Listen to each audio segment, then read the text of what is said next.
Welcome back to One-on-One Sports. I'm Andrew Springs, and I'm joined tonight by NBA resident experts and former D-League stars Tom Waterman and Rich Ryan.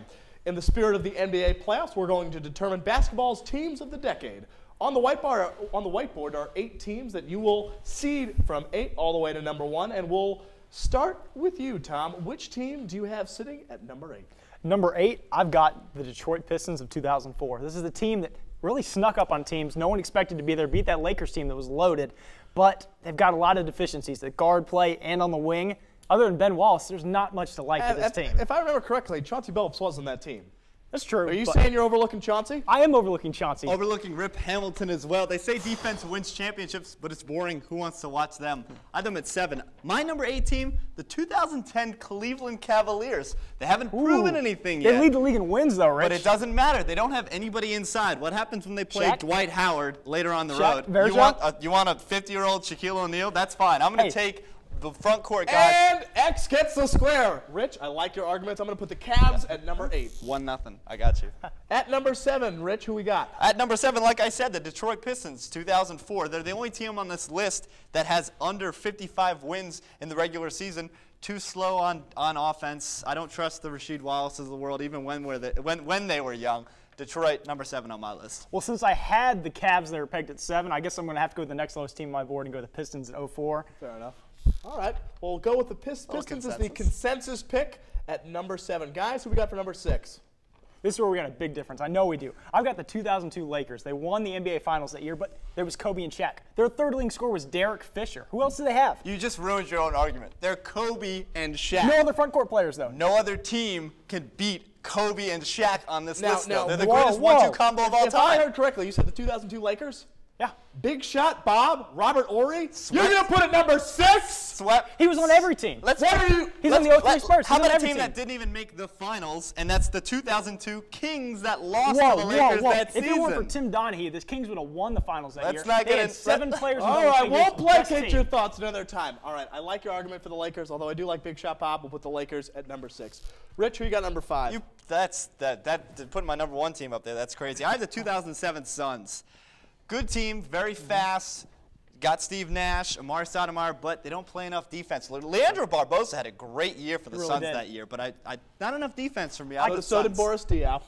I completely agree with that. They had a team with Leonardo Barbosa, Steve Nash, Amari. Problem was no defense. Mike D'Antoni teams scored a lot of points, never played D. I like your pick. We'll go with the Suns at number 5. Number 4, Tom? Number 4, I've got the 2002 Kings. This team, as we mentioned, should have beat the Lakers, almost beat the Lakers. Should be 8. No. They've got Chris Webber, Vlade up in the front court, Peja, along with Bobby Jackson, Mike Bibby, Doug Christie's a team that was loaded, but I don't see them as good as those top teams. That's why I think they fit in at 4. 4, I have the 03 Spurs staying out in the Western Conference, 60-22 in the regular season.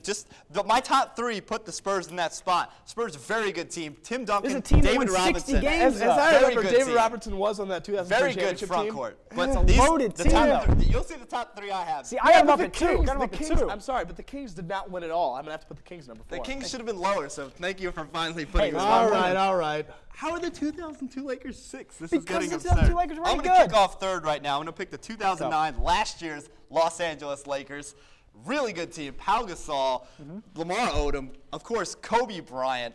The 2 teams ahead of them are so good, but that 09 team, most regular season wins on this list. Unbelievable team. I completely agree. I couldn't agree more, actually, because my top 2 teams are much better than the 09 Lakers, including the 03 Spurs Lakers. Good team, not the best, though. What about 09 Lakers? So we're going consensus. 09 Lakers, number 3. Wow. And our consensus number 2 as well, 2008 Boston Celtics. No, number 2 is the 03 San Antonio Spurs. As we mentioned, David Robinson, Tim Duncan, Manu Ginobili, Steven Jackson, defensive stopper on the team, along with Bruce Bowen. Before he flipped out and started beating people up in the palace. Before Bruce Bowen had the bow tie. Yeah, before the bow tie.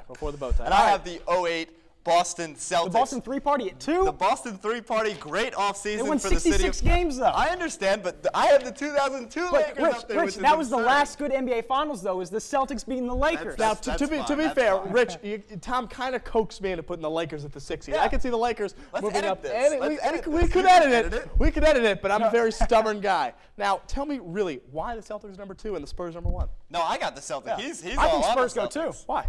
Because they How can you say the Boston 3 party, a team that won 66 games, Exactly. And with guys not at the top of their game, Gary Payton over the hill, Ray Allen, some say maybe he's in the prime of his game, but I'd say he's a little old in 2008. Yeah, Kevin Garnett and Paul Pierce, the truth. But they came out of nowhere, and they won 66 games. It wasn't even close. They dominated the playoffs. They dominated the regular season. And let's be honest, honest. That's why they're won. Let's be honest. Game 6 of the finals, that was a laugher. A 30-point rout by the Celtics at home. Fair enough. Put the Celtics I see number it one. coming my Celtics side. number one. I have to, because you screwed me out of the Lakers in 6. It's ridiculous. You know what? The benefits going second. I'm sorry. I'm sorry. I love David Robinson way too much. I love David Robinson way too much to put him at anywhere but number 1. Gentlemen, to review them, number 8, 2010 Cavs, haven't done anything for me yet. 2004 Pistons at 7, 02 Lakers at 6, 07 Suns at 5. Yeah, I'm always going to resent that pick. 02 Kings at 4, 09 Lakers at 3, 08 Celtics, the Boston 3 Party at 2, and David Robinson and the Spurs of 03 at number 1. We have to take our second timeout, but when play resumes, Josh Norris will leave the studio and break down what it takes to be an NFL prospect. You don't want to miss this. You're watching One-on-One Sports. Stay tuned.